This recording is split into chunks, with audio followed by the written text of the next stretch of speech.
नारद को लूटना चाहता था वाल्मीकि, लेकिन नारद ने कहा मुझे लूटे इसके पहले घर जाके एक बात पूछा कि लूटने से जो पाप लगता है, घर के लोग जिनके लिए तू लूट रहा है, पत्नी, तेरे पिता, तेरे बेटे, वे भागीदार होंगे पाप में, साझीदार होंगे पाप में। वाल्मीकि हंसा, तब उसका नाम था बाल्या भील। वो हंसा, उसने कहा मुझे धोखा देते, इधर मैं पूछने जाऊं तुम उधर भाग जाओ। नारद ने कहा मुझे बांध दो एक वृक्ष से। बांध कर गया बाल्या नारद को पूछने घर, पिता से पूछा। पिता ने कहा कि मुझे क्या मतलब कि तू कैसे पैसा लाता है, बूढ़े बाप की सेवा करना तेरा कर्तव्य है, पाप पुण्य तू जान, इसमें कैसी साझेदारी।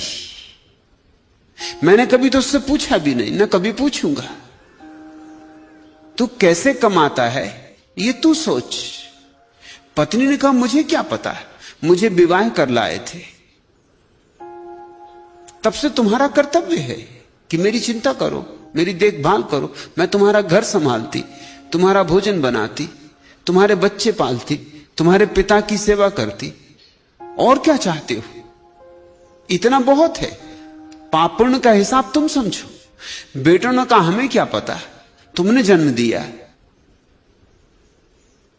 हम तो अभी बड़े भी नहीं हुए, हमें कुछ पता भी नहीं किसको पुण्य कहें किसको पाप। आप समझे। बाल्या चौंका और जागा, लौटा तो नारद से कहा मुझे क्षमा कर दे, मैं भूल में था, वे कोई भी मेरे पाप में भागीदार नहीं, तो अब और पाप नहीं हो सकेगा। मुझे कुछ मंत्र दे, मुझे कुछ विधि दे, मुझे कुछ जीवन रूपांतरण की प्रक्रिया दे। बेपढ़ा लिखा हूं, शास्त्र पढ़ नहीं सकता है, मुझ सरल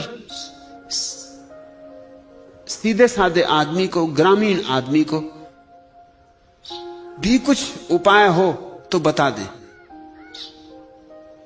नारद ने कहा तो तू फिर राम राम जप।